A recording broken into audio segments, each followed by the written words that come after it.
This week we're going to do something a little different. Mark and I went live a couple months ago, wasn't it? Yep. And we talked about doing a family history video, and you guys seemed pretty interested in hearing more about that. So Mark is going to take over for this video. And here we have our great uncle Morse Goose. So you guys can talk about from the start to now. So Morse, you want to start us off with the month and year you were born? And how old you are? October 20th, 1939, so I'm 84. 84. He's still young yet. Yeah, okay. Yeah, still shoveling snow and keeping everyone in line. That's true. Okay, so you guys take it over then. All right. So this is on my mom's side, and I spent a lot of time on this farm when I was a little guy. When my grandpa Earl and Uncle Morse here farmed together, and got a lot of memories of this place. Really glad that we got the opportunity to carry on the legacy of the family, and it's something that I carry pretty privileged, I guess. So I kind of got a recollection of a few stories about why did the family stop here.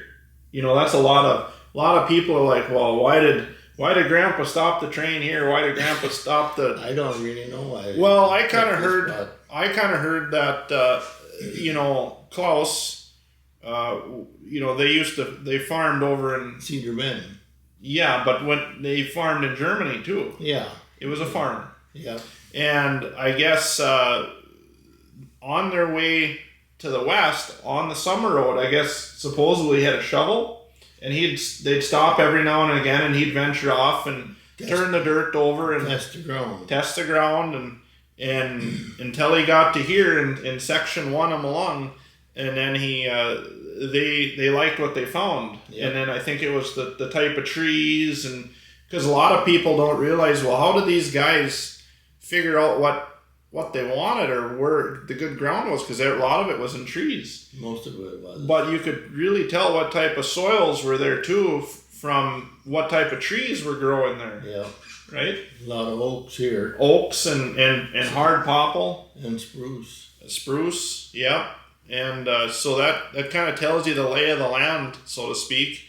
And you know, let's be honest, you needed lumber to prove up a farm. Yeah. So that was another big deal. So anyway, they found what they liked, and that's where they stopped. But originally you were saying they did have a spot in Cedar Bend, huh? Yeah. On the summer road over there. They had the cows over there in the wintertime, and they bring them over here in the summertime. Okay. Walk them back. Okay. Yeah. And then eventually they let that place go, or? Yep. Okay.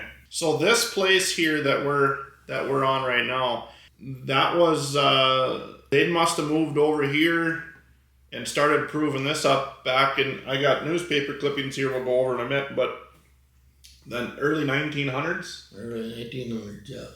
So this picture here it was taken in 1952. It doesn't say, but you know how I know. You know how I know it was taken in 52?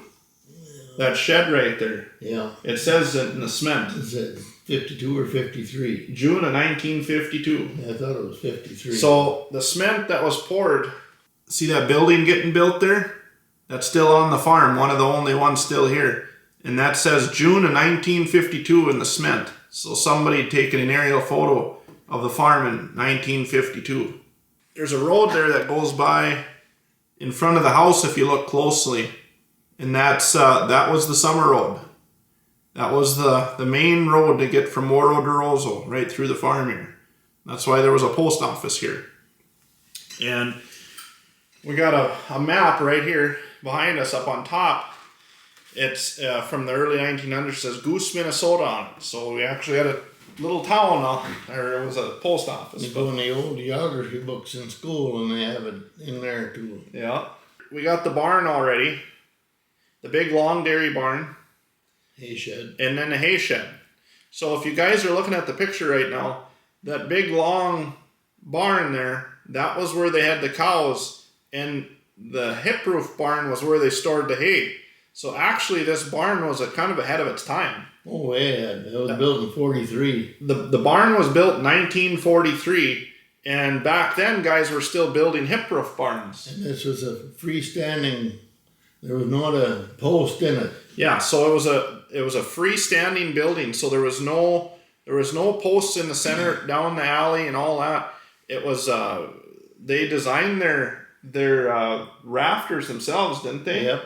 So that was very unique and very actually intelligent, because as they added cows, so that barn, about half of it had milk cows in it, and the other half had... Well, there was 41 cows in their stanchions, and then there was a bullpen for the bull, and on the north end there was a stall for 2 horses. Okay, so we kind of had everything under one roof then. Yep. But then, as the farm grew, then you took the young stock out of the one part of the barn and added another part of the barn. Calf barn. Put a calf barn on the side of it. And that's when we went up to 60 cows after that. Then you were milking 60 cows. Yeah. Which was probably one of the biggest dairies in the county for It was many years. It was the for biggest one. Yeah. And they had all Guernseys to start with for a long time. Then eventually we started putting in a Holstein here and there. Okay. They were pretty much all Holsteins when we got rid of them in 85 or 6, whatever it was. Okay, we'll touch on that in a little while. But what's really unique about this setup here is that big hip roof barn could hold all the hay for them animals. Yeah. And then you had some other sheds full of hay too, though, Yeah. didn't you? Yeah, but this was back when they had loose hay. Oh yeah, this was loose hay. The barn here, I forgot about that. That was just all loose hay in there. Yeah, and they pulled them up with slings. So they'd fill her from the floor all the way to the ceiling. Oh yeah. Yep. Everything got pitched out of there by hand afterwards. Yep. So that was quite neat. Then after they went to baling, then they filled it with bales. Right, yeah. But then you also had more cows too, so you needed Yeah. more hay and everything else. Yeah. So it all kind of went together. But We usually had about 120 head altogether, with calves and okay. cows. Yep. That barn had gutters in it that drained into a big pit in the middle of the barn. We'd have to pump that out about every week or so. We'd have to pump it. So you guys got to realize this was built in what did you say it was? 43. 1943. Okay.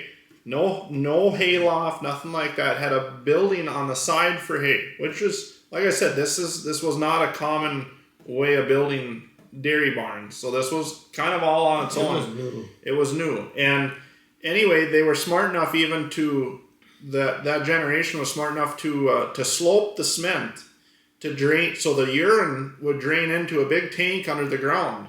So that way their manure in the winter was drier, correct? And, Isn't that the idea of it? It had a trough about 4 or 5 inches wide, and then had 2x6s that they would cut little notches in every so often. Okay. For a urine to run into. So then it would run into this big tank, and then you guys you'd pump the tank out every now and again. About 300 gallons every once in a while. About 300 gallons a year. Urine. Yeah. I thought you said year, but No, urine. Now to be hauled out in the field. Yep. Okay. Yep. And then, so this was kind of when was World War II? When did that was this during World War II when they built that? It ended in 45. It ended in 45, Yeah. and this was built in what? 43. 43. So this was during World War II, and when this building was built.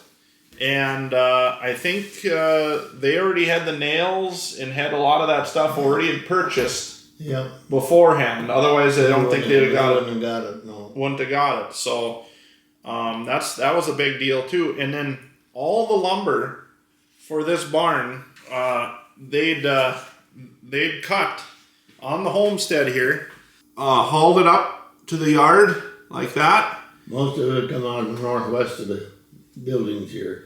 Okay, so here's a picture of the neighbors. They'd hired the Comstocks, which are neighbors, and at the time they had a sawmill and a steamer, and the Goose brothers had all the logs and everything brought up to the yard, and it was such a big project that they set the sawmill right there, and they sawed all the lumber right on the spot. And all the shavings, the planings went in the walls and the Yes. of the barn. Yep. So Nothing went to waste. all the sawdust was used for insulation in the barn and everything. So here's a picture of the barn at a later date. So here they are putting bales in it. That elevator was built. We built that over at Herbert Lund's. And So you guys you built that it was built, yeah. bale elevator Yeah. And we filled it clear to the roof. right to the rafters. Here's a picture of the Guernseys behind the barn. I don't know what year that would be. Yeah, so there's that. And then this here, this is a picture that we got hanging in the shop here. And this is Ed, Rudy, and George. And the 6-horse team. In a 6-horse team. They're breaking ground right out by the home farm here. 6-horse team and 3 guys running it. They're all brothers. Morse's dad and 2 uncles. So this here is when from the post office days of the early 1900s. But this was the house on the main farm back in the 1900s. So this was the original barn before they built that one in their 40s. So who is in this picture here? That's Dad and Rudy and George. There's George, and there's Ed, and that's Rudy.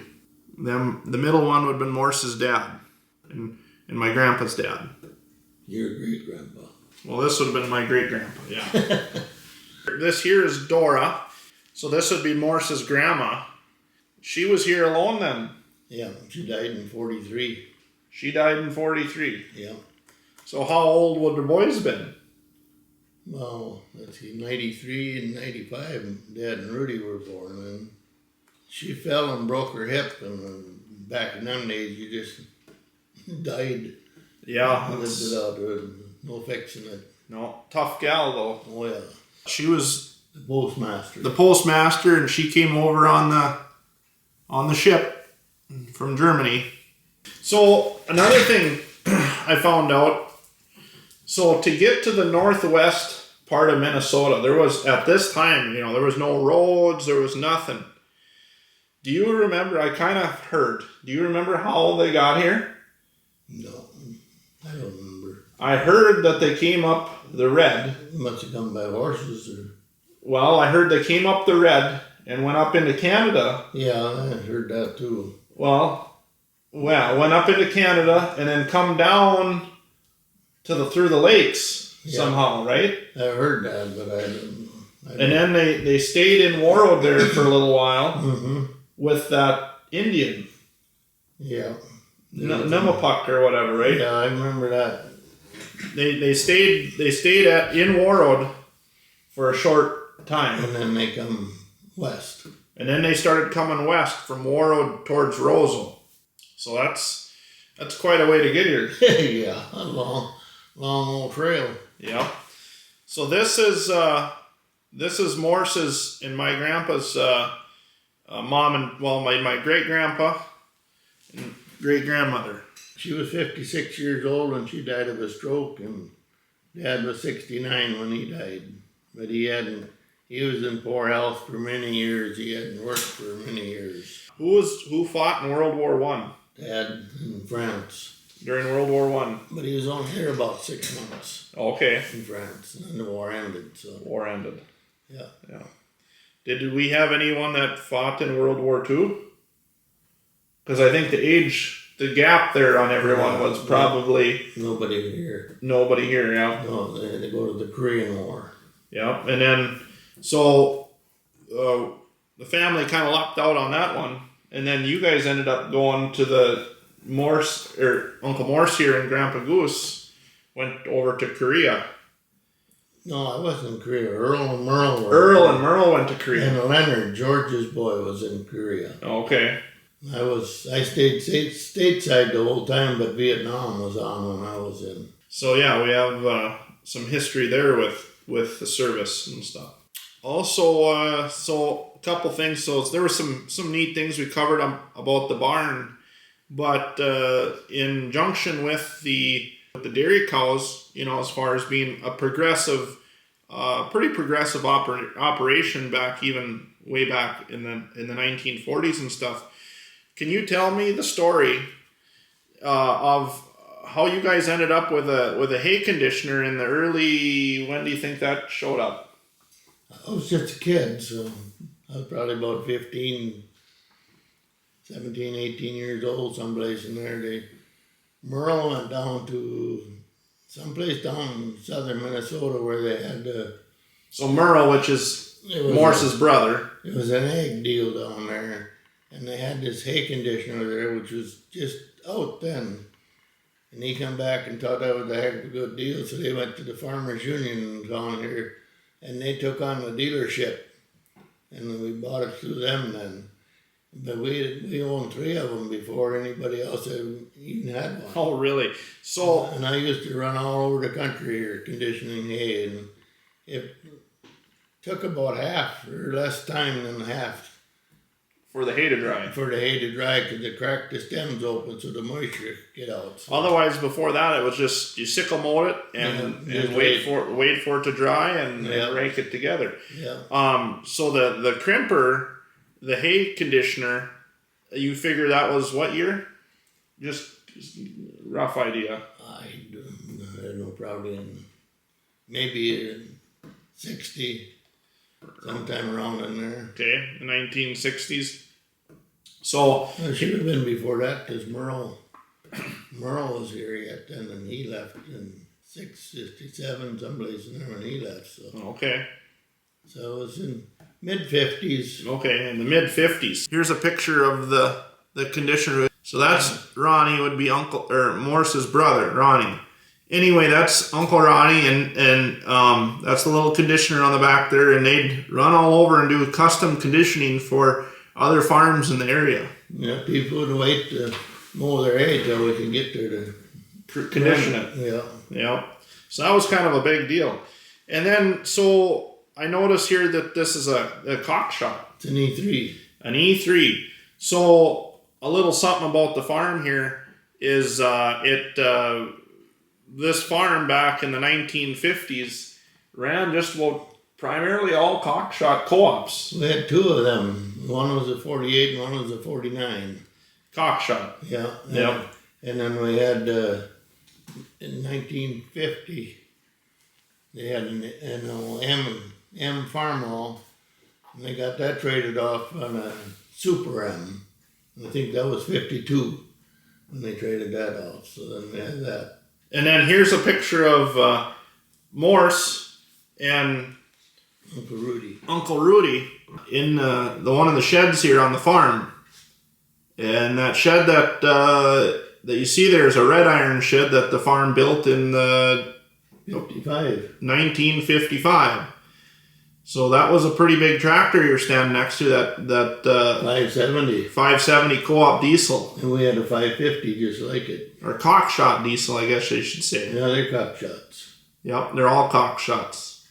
And these tractors were purchased locally. And then if you look at this picture really closely. One with the loader on, it's a 35 that you got. And I was able to acquire that from the Miller farm, which is just down the road, another dairy farm that bought it from the co-op after they'd traded it in.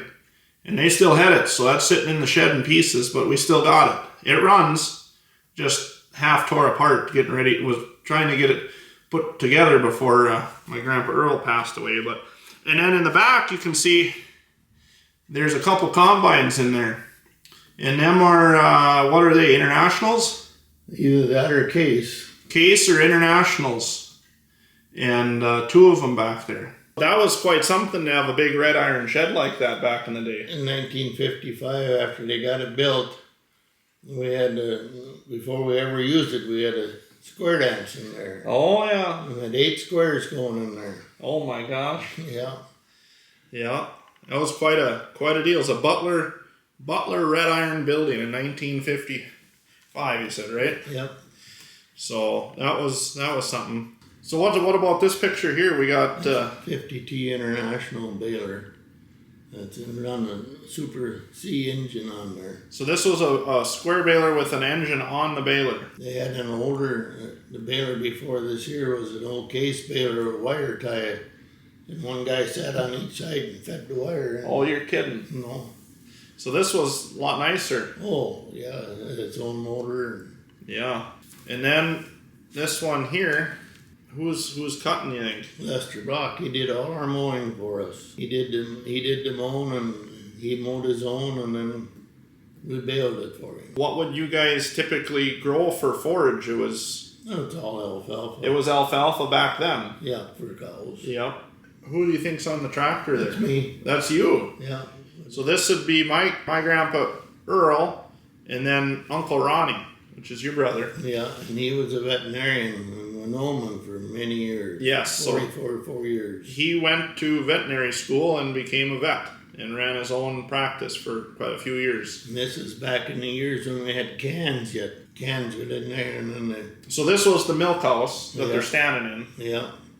And then they'd come every day with a can truck and bring more cans, and we had our own cans because they all had a number on it. Oh, okay. So when they got down there, they'd know whose milk it was. Oh, okay. So they could track whose milk was whose. Yeah. Okay. And he'd bring our cans back from the day before and pick up what we had, and we'd fill them up again.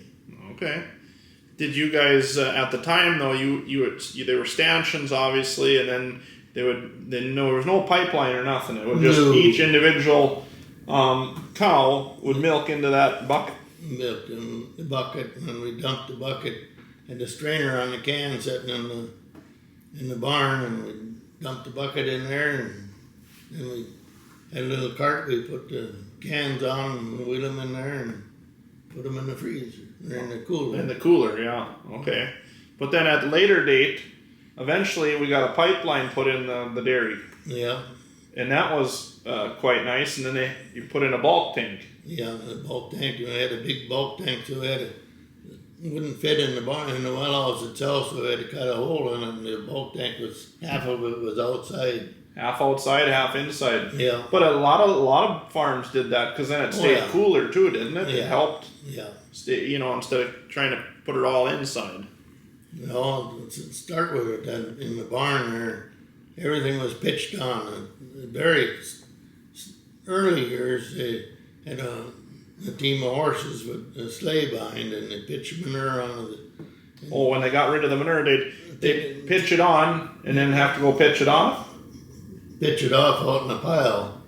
And then in the summertime, then all the neighbors here, we usually have 4 or 5 manure spreaders running, and we haul out the manure pile. Oh, okay. And then after did that for many years, and we got a barn cleaner finally. And from then after the barn cleaner, we put in a lagoon. Oh yeah. And then pumped out in the lagoon. But you and Grandpa did that. Yeah. You guys put the barn cleaner in, or the lagoon pump in. The barn cleaner too. And the barn cleaner. Yeah. Okay. Yeah. And then in the summertime we had a 3,000 gallon tank and a great big pump, and we'd agitate the lagoon and haul her all out. Well, that kind of covers some of the pictures we got from way back when. When did you and Grandpa form a kind of a partnership or whatever? When did you guys start farming together, or did it just kind of happen? We were farming together before, but when we bought the land up east there in 1960, well, I got out of the service in 62, and I think it was about 64 when we. So you guys bought some land, and when he says up east, now that's Salo, Minnesota, over by Salo. Yeah. And was that a state land sale, or what was that again? Building Holmgren owned it, and we bought it from him. Okay, so it was a private sale. Yep. But some of it was open and some of it was still woods? Yep. there was on the east side, well, you know what I'm talking Yeah, about. but The east side, there was about 20 acres there that we cleared off. There was some trees, but mostly brush. We mowed it down and burnt it, and then I plowed it with a breaking plow, about 20 acres there. okay. Then there was another spot there on the west side that we cleaned up, probably 10 acres or so there, and then we bought more land from Sedlacek, and we cleared up 17 acres of land on that. So. Okay. How about clearing the land around home here? Did you have much to do with that too? Yeah, a piece. You and Grandpa? Yeah, and everyone? there was a piece right on the corner there by Tommy Jacobson or Lester Blocks. So that's just south of where we're sitting here now, a couple miles. A mile down. Or a mile down, I guess, yeah. There was a spot there that had woods on it. We cleared that up. That was, 15 acres, I suppose. And then east of that, there was another stretch of woods that went down there. We cleared that all up. Okay, so at that time, did you guys hired a cat to come in and knock some of that down, or Come what? in, big D8 cat, and put in bulldozer rows and Okay, burnt the rows, and then the row I cleaned them up. picked all the grub. Yeah. So what did the generation before you do, like Ed and Rudy and all them guys? How did they clear land with the horses and stuff? By hand.